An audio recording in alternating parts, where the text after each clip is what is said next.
The black volcanic sand crunched beneath Corporal James Mitchell's boots as he peered through his binoculars at the forbidding silhouette of Mount Suribachi. February 19th, 1945 would forever be etched in his memory, not for its dawn, but for the hell that followed. The USS Missouri's guns had fallen silent after 3 days of relentless bombardment, yet the island before them seemed untouched, its jagged peaks mocking the massive American fleet assembled offshore. "Looks like the moon, doesn't it?" whispered Private Tommy Rodriguez, clutching his rifle with white knuckles. The young Marine from San Antonio had never seen anything like Iwo Jima, a desolate 8-square-mile piece of volcanic rock that the Japanese called Sulphur Island. Steam still rose from its beaches, carrying the acrid smell of sulfur that would haunt every man who set foot on its shores. Admiral Richmond Kelly Turner stood on the bridge of his flagship, watching through his field glasses as the first wave of landing craft approached the beaches. Behind him, 70,000 Marines waited in a floating city of steel, the largest amphibious force ever assembled in the Pacific. The intelligence reports had been optimistic: 3 days, maybe 4 at most, to secure this strategic airstrip halfway between the Mariana Islands and Japan itself. Turner had seen enough battles to know that intelligence was often wrong, but nothing could have prepared him for what awaited on those black beaches. Lieutenant Colonel Chandler Johnson of the 2nd Battalion, 28th Marines, adjusted his helmet as his landing craft pitched in the rough seas. His men were packed shoulder to shoulder, faces painted with camouflage and determination. Johnson had fought on Guadalcanal and knew the sound of Japanese bullets, but Iwo Jima felt different. The island's silence was unnerving. No return fire during the bombardment, no visible movement on the beaches. It was as if they were approaching a graveyard. According to historical accounts documented in the Smithsonian's National Museum of American History archives, the pre-invasion bombardment of Iwo Jima was the longest and most intensive of any Pacific campaign. General Tadamichi Kuribayashi, commanding the Japanese 22nd Army, watched the American fleet from his underground command post deep within Mount Suribachi. A career soldier who had studied at Fort Bliss and understood American military capabilities, Kuribayashi had spent 8 months turning Iwo Jima into a fortress unlike anything the world had ever seen. His 18,000 men were not positioned on the beaches where American naval guns could reach them, but buried deep in a network of tunnels, caves, and reinforced bunkers that stretched across the entire island. The first landing craft ground against the volcanic shore at 9:02 in the morning. Marines poured out, expecting the familiar rattle of machine gun fire, but found only silence. They advanced cautiously across the loose, black sand that grabbed at their boots like quicksand. Some men actually began to hope perhaps the bombardment had been more effective than anyone dared believe. Then Kuribayashi gave the signal. From hidden positions carved into the island's rock face, from camouflaged pillboxes and concealed artillery pieces, the Japanese unleashed a storm of steel that turned the beaches into a killing field. Mortar shells rained down with mathematical precision, each explosion sending geysers of black sand and red blood into the air. Machine gun fire swept across the landing zones in deadly arcs, cutting down Marines who had nowhere to hide on the exposed beaches. Corporal Mitchell threw himself behind the twisted wreckage of a landing craft, bullets whining overhead like angry hornets. Round him, men screamed orders that couldn't be heard above the thunderous roar of battle. The carefully planned invasion had dissolved into chaos within minutes. This was not going to be another 3-day operation. This was going to be a fight for every yard, every cave, every shadow on this hellish island that seemed determined to swallow them all. The morning sun cast long shadows across the volcanic wasteland as Colonel Harry Liversedge of the 28th Marines crouched behind a destroyed tank, studying the terrain ahead. 48 hours had passed since the initial landing, and his regiment had advanced barely 400 yards from the beach. Every crater, every ridge line, every pile of volcanic rock concealed death in a dozen forms. The Japanese had turned Iwo Jima into a 3-dimensional battlefield where the enemy could strike from above, below, or from any compass direction. Sergeant William Harrell crawled forward through the sulphurous dust, His Thompson submachine gun ready, the Texas native had fought his way across half the Pacific, but nothing had prepared him for this level of resistance. The Japanese weren't fighting to hold territory. They were fighting to kill as many Americans as possible before they died themselves. Every bunker had to be taken twice. The Japanese would retreat through underground tunnels only to reappear behind the advancing Marines. Private First Class Franklin Sousley from Kentucky pressed himself against a jagged rock formation, trying to make sense of the hellscape around him. The constant shelling had transformed Iwo Jima's already alien landscape into something from another planet. Twisted metal, shattered concrete, and chunks of volcanic rock created a maze where visibility was measured in yards rather than miles. The smell of cordite, sulfur, and death hung in the air like a toxic fog. Major General Clifton Cates, commanding the 4th Marine Division, received reports that chilled him to the bone. His casualty figures were already approaching those expected for the entire operation, and they hadn't even reached the first major objective. The Japanese defensive strategy was becoming clear. They had abandoned the traditional beach defense in favor of a defense in depth that would cost the Americans dearly for every foot of ground. Military historians at the National World War II Museum have documented that the Japanese defense of Iwo Jima represented a complete departure from previous Pacific War tactics, emphasizing attrition over territorial defense. General Suribachi moved through his underground command network like a specter, appearing at critical points to direct the defense personally. His philosophy was simple but devastating: make the Americans pay such a price for Iwo Jima that they would reconsider their planned invasion of Japan itself. Every Japanese soldier had been told they were already dead. Their only duty was to take 10 Americans with them before joining their ancestors. The sound of flamethrowers echoed across the battlefield as Marine engineers attempted to clear the countless cave systems that honeycombed the island. Navy Corpsman John Bradley from Wisconsin crawled from wounded man to wounded man, his medical supplies dwindling rapidly. The corpsman had seen plenty of battlefield injuries, but the concentrated firepower on Iwo Jima was creating wounds unlike anything in his experience. Men were being hit by multiple weapon systems simultaneously: rifle fire, mortar fragments, and artillery concussion, creating trauma that challenged every medical technique he knew. Lieutenant Colonel Justice Chambers led his 3rd Battalion, 25th Marines, in a desperate assault on a fortified position that intelligence had labeled Hill 362A. The designation meant nothing to the Marines crawling up its slopes. They knew it only as another piece of high ground that had to be taken regardless of cost. The Japanese had spent months preparing interlocking fields of fire that turned every approach into a killing zone. Artillery Forward Observer Captain Dave Severance called in naval gunfire support, watching through his binoculars as 16-inch shells from the USS Nevada crashed into suspected Japanese positions. The massive explosions sent columns of smoke and debris hundreds of feet into the air. But when the dust settled, the enemy fire resumed with undiminished intensity. The Japanese fortifications were built to withstand anything in the American arsenal. Private Rene Gagnon from New Hampshire shared a shell crater with 3 other Marines, all of them trying to become invisible as Japanese snipers swept the area with methodical precision. The enemy shooters were so well concealed that muzzle flashes were invisible, and their marksmanship was deadly accurate at ranges that challenged American equipment.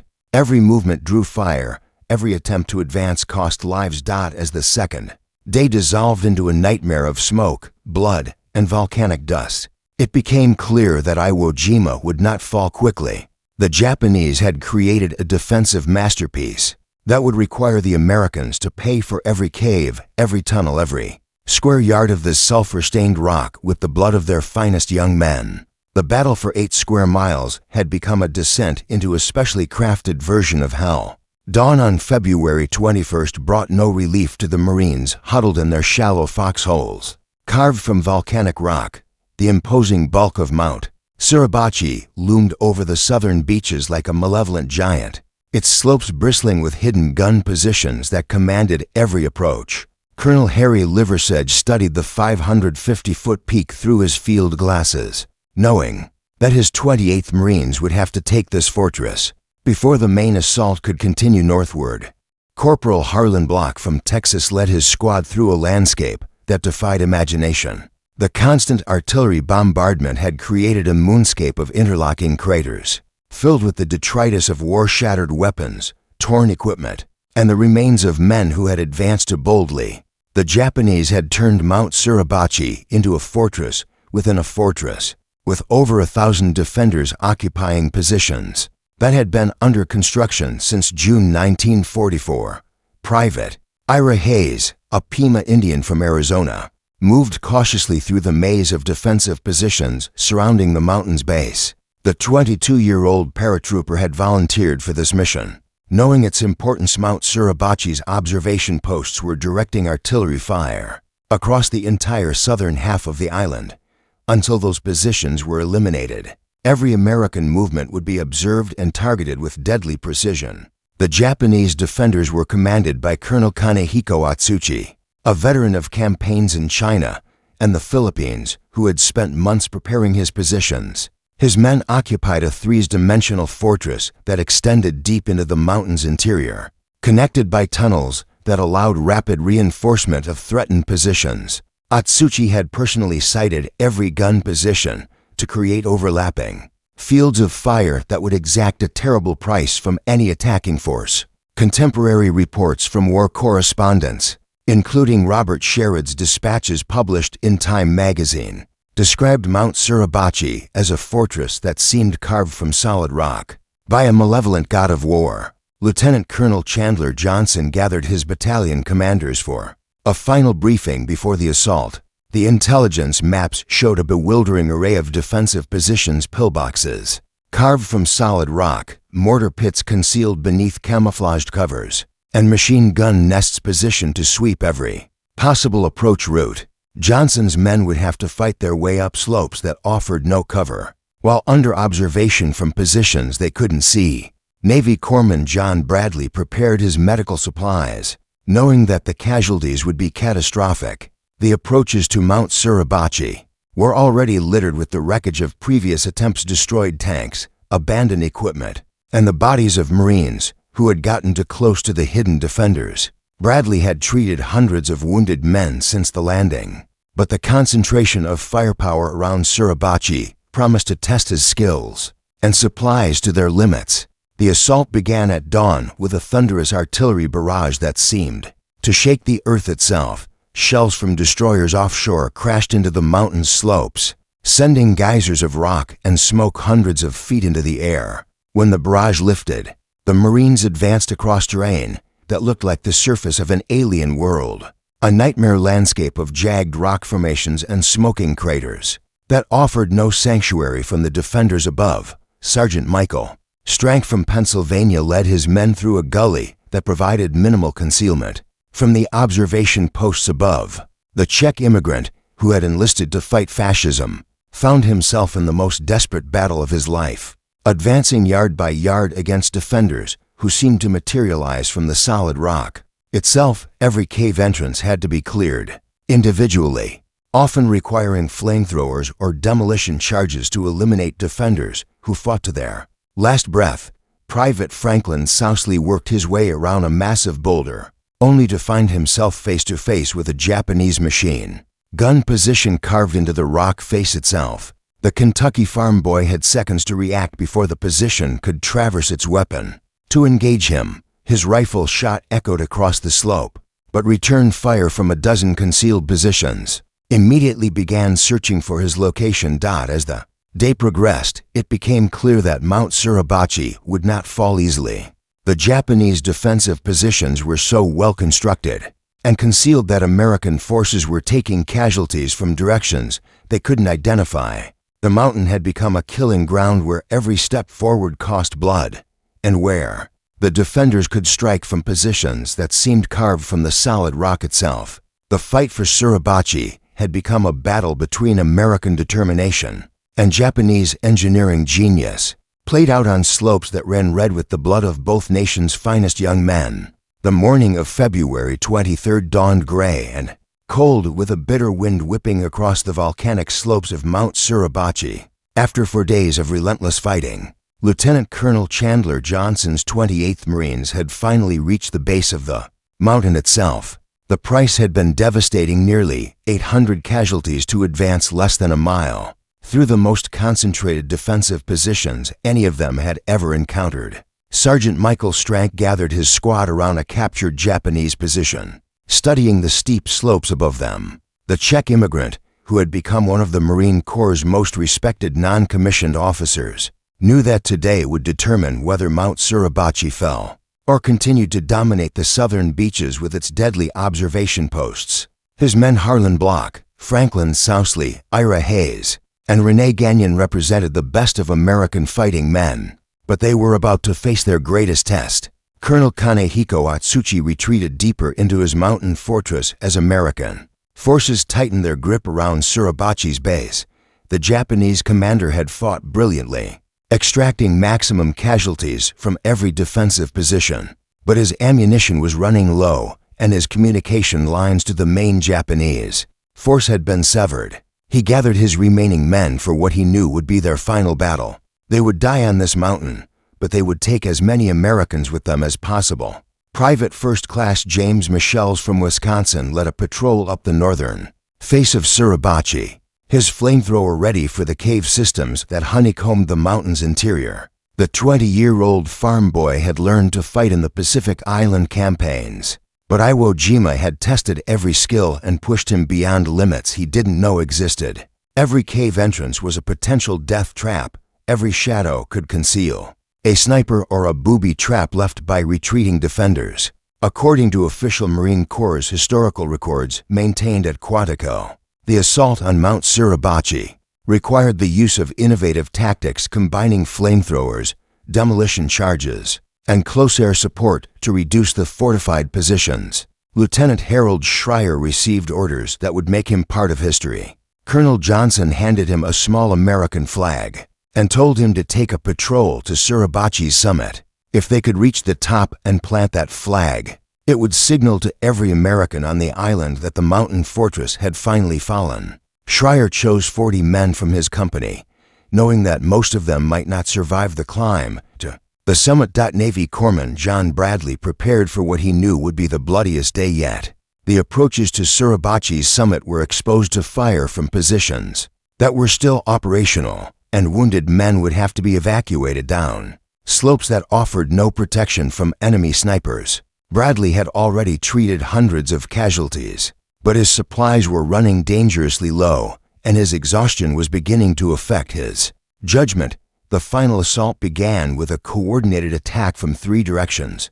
Marines armed with flamethrowers and demolition charges worked their way into the cave systems, while riflemen provided covering fire from whatever concealment they could find. The sound of battle echoed off the mountain slopes, the chatter of machine guns, the roar of flamethrowers, and the crack of rifle fire blending into a symphony of destruction that could be heard across the entire island. Sergeant Strank's squad fought their way through a maze of interconnected tunnels, each one potentially hiding defenders who had chosen death over surrender. The combat was intimate and brutal, hand-to-hand fighting in spaces so confined that weapons were often useless.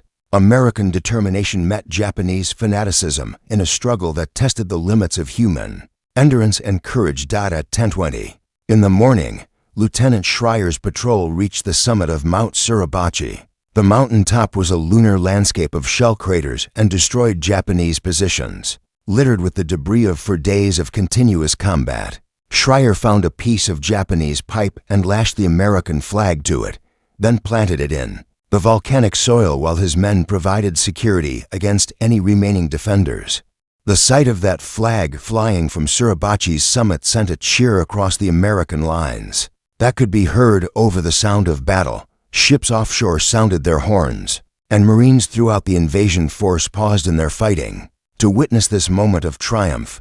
But even as they celebrated, everyone knew that taking Mount Suribachi was only the beginning. The main Japanese defensive positions lay to the north, where General Suribachi waited with his most experienced troops in fortifications that would make Suribachi look like a training exercise. The euphoria of taking Mount Suribachi lasted exactly as long as it took the 28th Marines to turn their attention northward. Beyond the captured mountain lay a nightmare landscape that would earn Iwo Jima its grim nickname.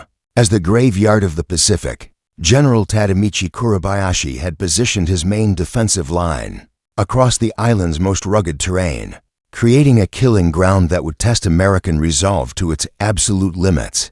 Major General Clifton Cates studied the intelligence maps spread across his command post table, his weathered face grim with the knowledge of what lay ahead. The 4th Marine Division had already suffered over 2,000 casualties, and they hadn't yet encountered Suribachi's primary defensive positions. The Japanese general had spent 8 months turning northern Iwo Jima into a fortress that existed in 3 dimensions: above ground, below ground, and in the jagged terrain itself. Corporal James Mitchell of the 21st Marines advanced cautiously through what intelligence had designated the amphitheater, a natural depression, surrounded by ridgelines that bristled with concealed weapons. The volcanic terrain created perfect defensive positions that had been improved by months of Japanese engineering. Every cave had been connected to others by tunnels. Every ridge line had been prepared as a firing position with multiple escape routes. Private Tony Stein from Ohio carried his personally modified Browning machine gun, a weapon he had improvised from parts salvaged from crashed aircraft. The former tool and die maker had become legendary among his fellow Marines for his aggressive tactics and mechanical ingenuity. But even Stein was sobered by the defensive positions ahead. The Japanese had created fortifications that seemed to emerge from the island's bedrock itself. Military analysts from the Army War College, in reports declassified in the 1970s, concluded that the Japanese defensive system on northern Iwo Jima represented the most sophisticated fortifications encountered in the Pacific War. Lieutenant Colonel Justice Chambers led his 3rd Battalion, 25th Marines to Ward Hill 362A, a position that commanded the approaches to Airfield No. 2. The hill didn't look particularly imposing, but Chambers knew that appearances on Iwo Jima were deceiving. Every piece of high ground had been turned into a fortress with interlocking fields of fire and underground connections that allowed rapid reinforcement of threatened positions. The Japanese defenders were no longer the conscripts in second line, troops that Americans had encountered on other Pacific islands. General Suribachi commanded veteran infantry, experienced artillery crews, and engineers who had spent their careers studying defensive warfare. These men had been told they were already dead, and their only mission was to kill Americans, a psychological preparation that made them more dangerous than any enemy the Marine Corps had previously faced.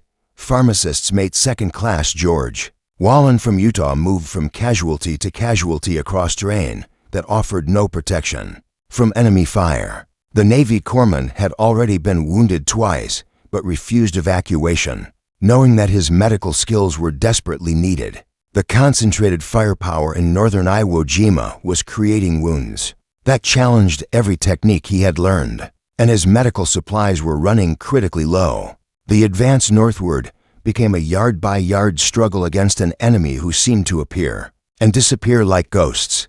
Japanese positions were so well camouflaged that muzzle flashes were often invisible, and their interconnected tunnel systems allowed defenders to strike from multiple directions simultaneously. American tactics that had worked on other islands proved inadequate against this level of defensive sophistication. Captain Dave Severance coordinated artillery and naval gunfire support, but the Japanese positions were largely immune to indirect fire. The enemy had learned to build their fortifications deep enough to survive anything in the American arsenal, and their camouflage was so effective that targeting was largely impossible.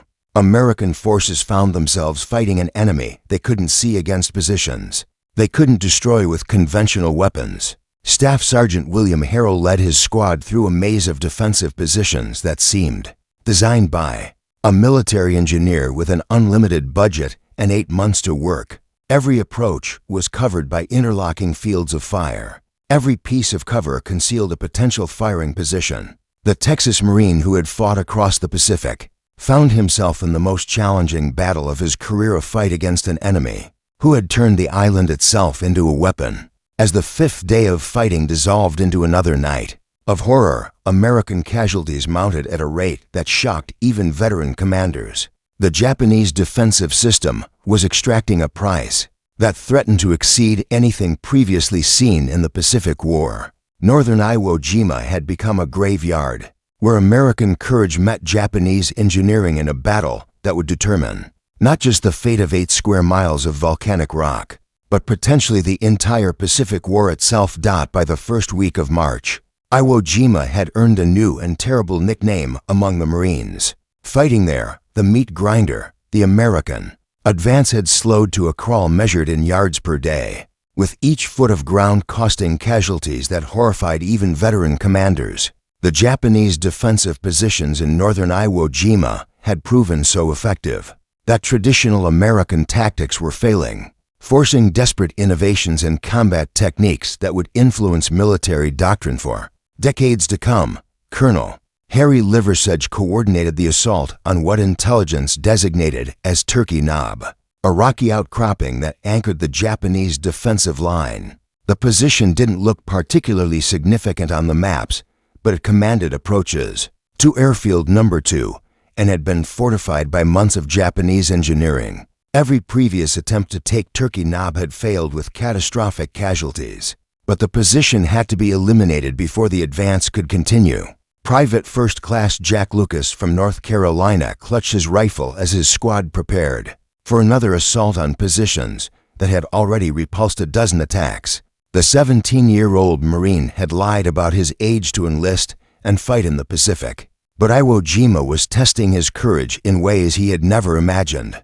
The Japanese defensive system was so sophisticated that it seemed to anticipate every American tactic and respond with devastating effectiveness. General Tadamichi Suribachi moved through his underground command network, personally directing the defense from positions that allowed him to observe the entire battlefield.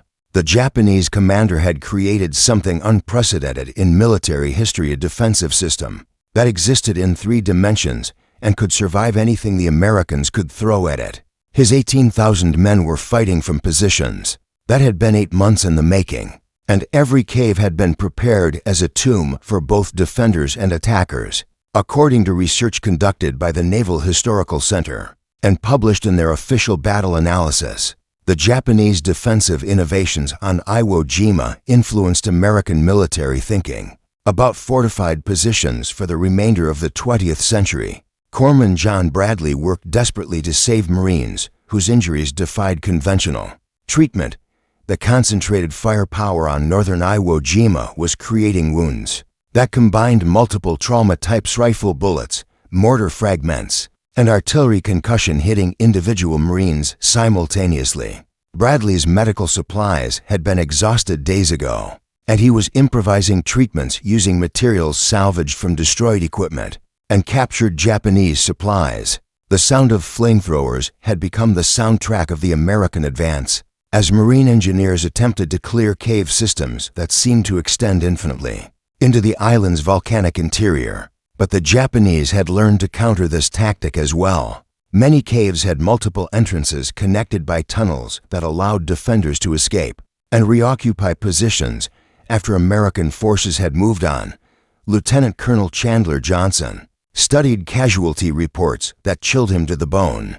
His 28th Marines had suffered over 60% casualties, and similar losses were being reported across all American units. The Japanese defensive strategy was working exactly as Suribachi had planned. The Americans were winning, but at a cost that might make victory meaningless. Private Franklin Sousley from Kentucky crawled through a landscape that no longer resembled anything on Earth. The constant shelling had pulverized the volcanic rock into a fine dust that filled the air and made breathing difficult. Every shell crater contained evidence of the battle's intensity: destroyed weapons, abandoned equipment, and the remains of men from both sides who had fought with a ferocity that defied understanding. The Japanese had prepared for this battle with a thoroughness that stunned American intelligence analysts. Every position had been sited to support others. Every cave had been connected to a network that allowed rapid movement of men and supplies. The defenders could appear anywhere, strike with devastating effect, and disappear into the underground maze before American forces could respond. Artillery Forward Observer Captain Dave Severance called in fire missions that seemed to have little effect on the Japanese defensive positions. The enemy had learned to build their fortifications deep enough to survive direct hits from 16-inch naval guns, and their camouflage was so effective that American observers often couldn't identify targets until after they had been fired. As the second week of fighting drew to a close, it became clear that Iwo Jima was extracting a price that exceeded even the most pessimistic pre-invasion estimates. The meat grinder was consuming American lives at a rate that shocked commanders who had fought their way across the Pacific. But the strategic importance of the island meant that the attack had to continue. Regardless of cost, the battle for northern Iwo Jima had become a test of national will played out in blood and volcanic dust on 8 square miles of the most heavily fortified real estate in human history. The final week of March 1945 brought the end of organized resistance on Iwo Jima, but not before the island had claimed its place as the bloodiest battle in Marine Corps' history. 36 days of continuous combat had reduced 8 square miles of volcanic rock to a moonscape, littered with the debris of war and the remains of over 28,000 American and Japanese casualties combined. General Tadamichi Kuribayashi made his final radio transmission to Tokyo on March 18th, reporting that his forces had achieved their mission of extracting maximum casualties from the American invasion force. The brilliant Japanese commander had transformed Iwo Jima into a killing ground that cost the Americans more casualties than they had suffered in the entire Guadalcanal campaign. His final message was a poem about cherry blossoms falling, a metaphor for the beautiful death of Japanese warriors. Lieutenant Colonel Justice Chambers led the final assault on Hill 362A with what remained of his 3rd Battalion, 25th Marines. The unit that had landed with over 1,000 men now numbered fewer than 200 effective fighters, but they pressed forward with the grim determination that had characterized the entire campaign. Every Japanese position had to be taken individually, often requiring flamethrowers, demolition charges, and hand-to-hand combat in spaces too confined for conventional weapons. Private Tony Stein continued fighting with his modified machine gun until a Japanese sniper's bullet ended his war on March 1st. The innovative Marine who had become legendary for his aggressive tactics and mechanical ingenuity was posthumously awarded the Medal of Honor for his actions during the first week of fighting. His death symbolized the price that had been paid by an entire generation of American fighting men. Historical records maintained by the National Archives document that the Battle of Iwo Jima resulted in 27 Medals of Honor being awarded, more than any other single battle in American military history. Navy Corpsman John Bradley continued treating wounded Marines until the very end of organized resistance, earning the Navy Cross for his heroic medical service under fire. The Wisconsin native had treated hundreds of casualties during 36 days of continuous combat, often working under direct enemy fire with supplies that had been exhausted weeks earlier. His story, along with those of the flag raisers on Mount Suribachi, would become part of American military legend. The final Japanese resistance ended not with a dramatic last stand, but with the systematic elimination of isolated pockets of defenders who fought from caves and tunnels until their ammunition was exhausted. Some Japanese soldiers continued fighting from hidden positions for months after the official end of the battle, turning Iwo Jima into a deadly garrison assignment for the American forces. Who remained? Colonel Harry Liversedge surveyed the battlefield from the summit of Mount Suribachi on March 26th, the official end of the campaign.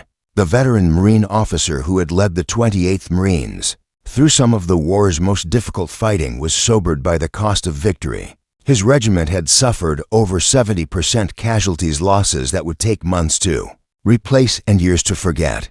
The strategic objectives had been achieved. Iwo Jima's airfields were operational and serving as bases for fighter escorts accompanying bombing raids against Japan itself. But the price had been staggering: over 6,000 Americans dead and nearly 20,000 wounded. The Japanese garrison of 18,000 had been almost completely eliminated, With fewer than 200 survivors taken prisoner, Corporal James Mitchell survived the battle and would later write about the 36 days that changed his life forever. The young Marine who had landed on black volcanic beaches in February was a different man by March, hardened by combat that tested the limits of human endurance and marked by memories that would never fade. His letters home spoke of courage and sacrifice on a scale that civilian America could barely comprehend. As American forces began the process of turning Iwo Jima into an operational airbase, the lessons of the campaign were already influencing planning for the invasion of Japan itself. The Japanese had demonstrated that they could extract a terrible price for every mile of their territory, turning the prospect of invading the home islands into a nightmare that military planners preferred not to contemplate. The Battle of Iwo Jima had ended, but its legacy would endure.